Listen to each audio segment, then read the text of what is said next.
Okay, आज आपण बघणार आहोत मेजरमेंट ऑफ सरफेस फिनिश हा चॅप्टर आहे 6 मार्क्ससाठी आणि 4 आवर्सचं ड्युरेशन आहे चॅप्टर टीच करण्यासाठी. तर आता मेजरमेंट ऑफ सरफेस फिनिश. आता सरफेस फिनिश म्हणजे काय असतं, तर एखादा जॉब किंवा जॉब आपण कशाला म्हणतो, एखादा पार्ट आपण जेव्हा प्रोड्यूस करत असतो त्याला आपण काय म्हणतो, जॉब असं म्हणतो. आता हा जो आहे, हा बघा, हा एक जॉब आहे लाकडाचा, वुडन कार्पेंट्रीवर तयार केलेला जॉब आहे. तर त्याच्यावर जो फिनिश असतो, म्हणजे फिनिश म्हणजे काय, त्याचं जे टेक्स्चर असतं, म्हणजे हा सरफेस असतो, हा किती रफ किंवा स्मूथ आहे ह्याच्यावर सरफेस फिनिश जे आहे ते काय होत असतं, ठरत असतं. आता हा सरफेस स्मूथ आहे बघा, आणि हा थोडा रफ आहे. हा पण थोडा रफ आहे, तुम्हाला दिसत असेल कदाचित. हा बघा, हा रफ सरफेस आहे आणि हा थोडाफार स्मूथ सरफेस आहे. पुन्हा हा रफ सरफेस आहे, बरोबर. तर ह्याच्याबद्दल आपण आज बघणार आहोत की काय मेजरमेंट ऑफ सरफेस फिनिश म्हणजे नक्की काय आहे. ओके, तर इरेग्युलॅरिटीज असतात सरफेसवर. आता तुम्हाला डायग्रॅम दिसत असेल, टर्मिनॉलॉजी ऑफ सरफेस रफनेसची. जर मायक्रोस्कोपच्या खाली तुम्ही एखादा पार्ट बघितला, एखादा जॉब बघितला, तर तो कसा दिसणार आहे तुम्हाला, असा दिसणार आहे. Hills and valleys. हिल्स म्हणजे काय, टेकड्या, आणि व्हॅलीज म्हणजे काय, दऱ्या. ओके, मग हिल्स आणि व्हॅलीज, हिल्स आणि व्हॅलीज असा थोडाफार सरफेस आपल्याला अंडर द मायक्रोस्कोप बघायला मिळतो. ओके, सो त्याच्यामध्ये जे आहे, आता तुम्ही इकडे बघू शकता, हा एक पार्ट आहे, त्यांच्यावर प्रायमरी टेक्स्चर आहे आणि सेकंडरी टेक्स्चर आहे. इरेग्युलॅरिटी जे छोटे असतात, म्हणजे ज्या हिल्स आणि व्हॅलीजची साईज छोटी असते त्याला प्रायमरी टेक्स्चर किंवा रफनेस असं म्हणतात. आणि irregularities of considerable wavelength, irregularity of considerable wavelength is known as secondary texture or waviness. तुम्हाला प्रायमरी टेक्स्चर कशाने दाखवलं आहे, अशा बारीक बारीक टेकड्यांनी दाखवलं आहे, आणि सेकंडरी टेक्स्चर कशाने दाखवलं आहे, मोठ्या मोठ्या लाईन्सने दाखवलं. मग सेकंडरी टेक्स्चर कुठे कुठे आहे, तर हा जो आहे हा सेकंडरी टेक्स्चर आहे, हा जो आहे हा प्रायमरी टेक्स्चर आहे. रफनेस स्पेसिंग ही आहे, म्हणजे रफ हिल्स आणि व्हॅलीज मधला फरक आहे. आणि वेवीनेस स्पेसिंग म्हणजे प्रायमरी टेक्स्चरचं ही बघा, टेकडी बघा केवढी, किंवा हिल बघा केवढी छोटी आहे, आणि सेकंडरी टेक्स्चरची जी हिल आहे ती खूप मोठी आहे. कधी कधी नव्हे, नेहमीच ह्या ज्या हिल्स आणि व्हॅलीज असतात ह्या एकमेकांवर सुपर इम्पोज झालेल्या असतात. म्हणजे तुम्ही असं वेगळं सांगू शकत नाही की हे प्रायमरी टेक्स्चर आहे आणि हे सेकंडरी टेक्स्चर आहे. पण आपल्याला इकडे लक्षात काय घ्यायचं आहे, तर प्रायमरी टेक्स्चर आणि सेकंडरी टेक्स्चर. आता ह्या हिल्स आणि व्हॅलीज कशामुळे प्रोड्यूस होतात, तर जेव्हा आपण एखादा जॉब मॅन्युफॅक्चर करत असतो, जॉब म्हणजे वर्कपीस आपण त्याच्यावर मशिनिंग करत असतो मेटलच्या वर्कपीसवर, तर तुमचा टूल जो असतो त्याच्यावर हे रफनेस डिपेंड करतं.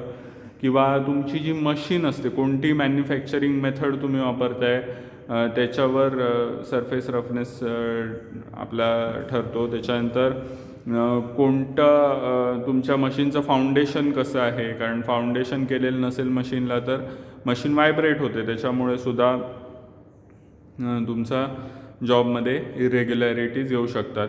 त्याच्यानंतर quality of material used for workpiece, वर्कपीसच्या मटेरियलची क्वालिटी कशी आहे त्याच्यावर सुद्धा तुमचा सरफेस रफनेस ठरतो. त्याच्यानंतर cutting parameters, speed and depth of cut, म्हणजे तुम्ही किती स्पीडली तो जॉब करताय. जर तुम्ही फास्ट जॉब खूप करत असाल आणि फीड आणि स्पीड हा जास्त असेल किंवा डेप्थ ऑफ कट हा जास्त असेल, तर तुमच्या जो मॅन्युफॅक्चर्ड पार्ट आहे त्याच्यावर मार्किंग येऊ शकतात. Type of coolant use, coolant कोणत्या टाईपचा तुम्ही यूज करताय त्याच्यावर सुद्धा डिपेंड आहे. आता ग्राइंडिंग, होनिंग, लॅपिंग अशा प्रोसेस येतात. ग्राइंडिंग तुम्हाला माहिती असेल साधारण. ग्राइंडिंगमुळे काय होतं, तुमचा जो सरफेस रफनेस आहे तो कमी करायला मदत होते. सो आपण काय बघितलं, हे आहे मेजरमेंट ऑफ सरफेस फिनिशमधलं टर्मिनॉलॉजी ऑफ सरफेस रफनेस. आणि सरफेस फिनिश म्हणजे काय, तर किती तो सरफेस स्मूथ आहे किंवा रफ आहे ह्याच्यावर सरफेस फिनिश ठरतं. If surface is too rough then initial wear particles are large and act as abrasive, and wear takes place continuously at higher rate. Surface finish is expressed in terms of surface texture. म्हणजे सरफेसचा तुम्ही हात लावल्यावर ते तुम्हाला कसा feel होतो त्याला texture असं म्हणतात.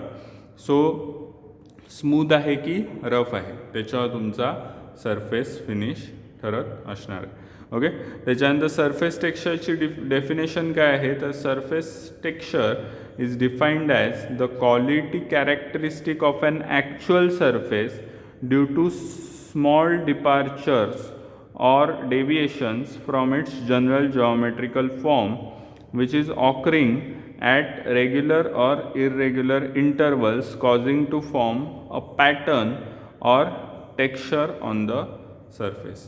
ओके, इरेग्युलॅरिटीजमुळे जो आता इरेग्युलॅरिटीज म्हणजे कोणत्या, प्रायमरी टेक्स्चर आणि सेकंडरी टेक्स्चर. मग इरेग्युलॅरिटीमुळे जो सरफेसचा शेप होतो तयार, आता तुम्ही बघताय की अंडर द मायक्रोस्कोप हा कसा दिसेल, हिल्स आणि व्हॅलीजसारखा दिसेल. मग याच्यामुळे जो एक पॅटर्न तयार होतो त्याला सरफेस टेक्स्चर असं म्हटलं जातं. ओके, ले डायरेक्शन काय आहे, तर डायरेक्शन ऑफ टूल जी असते त्याला ले डायरेक्शन असं म्हणतात. टूल कोणत्या डायरेक्शनमध्ये मूव्ह होत होतं त्याच्यावर त्याचे टूलचे मार्क्स उमटतात, त्याला ले डायरेक्शन असं म्हटलं. आता पुन्हा एकदा मी रिपीट करतो की सरफेस कोणताही जेव्हा तुम्ही प्रोड्यूस करता तेव्हा कोणताही सरफेस हा खूप स्मूथ नसतो किंवा सरफेस फिनिश त्याचं चांगलं नसतं, तर त्या सरफेसवर प्रायमरी टेक्स्चर आणि सेकंडरी टेक्स्चर हे असणारच आहे.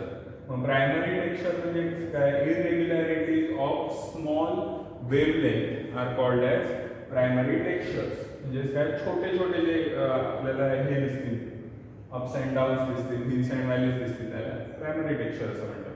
प्रायमरी टेक्स्चरला दुसरा हे काय आहे शब्द, रफनेस. ओके, सेकंडरी टेक्स्चर म्हणजे irregularities of considerable wavelength are called as secondary textures. And secondary textures हे काय असतात, as compared to primary texture मोठे असतात. ओके, त्याची इरेग्युलॅरिटी मोठी असते. Secondary textures are also known as waviness. Waviness म्हणजे काय, वेव्ह म्हणजे लाट. ओके, आणि रफनेस म्हणजे काय, खरखरीतपणा. आणि वेव्हिनेस म्हणजे काय, असा लाटेसारखा जो सरफेस असतो त्याला वेव्हिनेस असं म्हटलं जातं. आता प्रायमरी टेक्स्चरचं इकडे रफनेस स्पेसिंग दाखवलेली आहे, इकडे वेव्हिनेस स्पेसिंग दाखवलेली आहे. त्याच्यानंतर अजून काय आहे, ले डायरेक्शन सुद्धा तुम्हाला दाखवलेली आहे. म्हणजे टूल कोणत्या डायरेक्शनमध्ये मूव्ह होणार आहे, तर ह्या डायरेक्शनमध्ये मूव्ह होणार. आणि लक्षात ठेवा, हा अंडर द मायक्रोस्कोप, मायक्रोस्कोप जो असतो त्याच्या अंडर हा असा सरफेस दिसतो. डोळ्यांना तुम्हाला तो स्मूथच दिसते, म्हणजे असंच दिसेल सरफेस. ओके, हा आता एक वुडन जॉब आहे, हा सरफेस स्मूथ दिसेल. पण जेव्हा तुम्ही अंडर द मायक्रोस्कोप बघणार तुम्हाला काय दिसणार, तर हे जे आता मी क्लोजली तुम्हाला दाखवतो. आता इकडे लक्ष द्या, हे बघा, हे जे आहेत हे टूल मार्क्स दिसत आहेत बघा तुम्हाला. आणि हा सरफेस बघा तुम्हाला कसा दिसतोय, एकदम रफ आहे. आणि जो सरफेस आहे ते टूल मार्क्स हे जे असतात ते हे डायरेक्शन ऑफ ले आहे, म्हणजे ह्या डायरेक्शनमध्ये ते टूल मूव्ह झालं असणार. मग हा जो असा पॅटर्न तयार होतो, बरोबर, म्हणजे इरेग्युलॅरिटीज, वेव्हिनेस, शॉर्ट टेक्स्चर्स, ह्याचा जो एक पॅटर्न तयार होतो त्याला सरफेस टेक्स्चर असं म्हटलं जातं. ओके. सो हे होतं त्याच्याबद्दलचं बेसिक. ओके. आता प्रायमरी टेक्स्चरची आपण इकडे डेफिनेशन बघतोय. Surface irregularities of small wavelength are known as primary texture. It is also known as roughness. Okay. Small वेवलेंथच्या ज्या सरफेस किंवा स्मॉल इरेग्युलॅरिटीज असतात ज्या सरफेसमध्ये त्याला म्हणतात प्रायमरी टेक्स्चर. आता कशामुळे होतात इरेग्युलॅरिटीज ड्यू टू फील्ड मार्क्स. म्हणजे सपोज हा तुमचा वर्कपीस आहे आणि हे तुमचं टूल आहे आणि टूल हे अशा प्रकारे मूव्ह करतं. तर त्याच्यामुळे जे मार्क्स म्हणतात त्याला म्हणतात फील्ड मार्क्स. ओके. सो हे जे असतात हे अतिशय बारीक असतात, जसे तुम्हाला त्याच्यावर दाखवते मी, पण तरी सुद्धा त्या इरेग्युलॅरिटीज कन्सिडर केल्या जातात कारण ते फ्लॅट नसतात सर. त्याच्यानंतर irregularities due to rupture of material cause due to separation of chip. आता रप्चर ऑफ मटेरियल म्हणजे काय असतं, तर जेव्हा एखादा मटेरियल हे टूल कट करतं तेव्हा त्याच्या चिपच्या फॉर्ममध्ये कट करतं आणि चिप जेव्हा सेपरेट होते मटेरियलपासून, म्हणजे त्याचे तुकडे पडतात मटेरियलचे, ते तुकडे जे असतात ते कट होताना तिकडे इरेग्युलॅरिटी प्रोड्यूस होते. त्याचे अजून काही कारणं आहेत. कटिंग टूलचा शेप हा ह्याच्यावर प्रायमरी टेक्स्चर बऱ्यापैकी अवलंबून असतं. त्याच्यानंतर टूलचा फीड रेट, त्याच्यानंतर फ्रिक्शन किती आहे, वियर किती आहे, करोजन, ह्याच्यामुळे प्रायमरी टेक्स्चर हे वाढू किंवा कमी होऊ शकतं. ओके. आता सेकंडरी टेक्स्चरची डेफिनेशन काय आहे. Surface irregularities of considerable wavelength are known as secondary texture waviness. आता ते कशामुळे प्रोड्यूस होतात त्याला मॅक्रो जिओमेट्रिकल एरर असं पण म्हणतात आणि प्रायमरी टेक्स्चरला मायक्रो जिओमेट्रिकल एरर असं म्हणतात. लार्जर वेवलेंथच्या ज्या इरेग्युलॅरिटीज असतात मग अशी सांगितल्याप्रमाणे त्याला सेकंडरी टेक्स्चर असं म्हटलं जातं. त्याच्यामध्ये दोन असतात. इरेग्युलॅरिटीज ऑफ फर्स्ट ऑर्डर म्हणजे कशामुळे, तर स्ट्रेटनेस ऑफ गाईडवेज ऑफ टूल किंवा deformation of work under cutting forces, म्हणजे कटिंग फोर्सेस जास्त झाल्यामुळे वर्कपीसवर किंवा वेट ऑफ मटेरियलमुळे सुद्धा कधी कधी, किंवा irregularities due to vibration and chatter marks, म्हणजे व्हायब्रेशन जर मशीनमध्ये असेल आणि जे चॅटर मार्क्स त्याच्यावर पडतात, म्हणजे व्हायब्रेशनमुळे टूलचे मार्क्स पडतात, त्याला चॅटर मार्क्स असं पण म्हणतात. सो त्याला सेकंडरी टेक्स्चर असं म्हणतात. याच्यामध्ये आपण काय काय कवर केलं, तर इम्पॉर्टन्स ऑफ सरफेस फिनिश, त्याच्यानंतर प्रायमरी टेक्स्चर आणि सेकंडरी टेक्स्चर.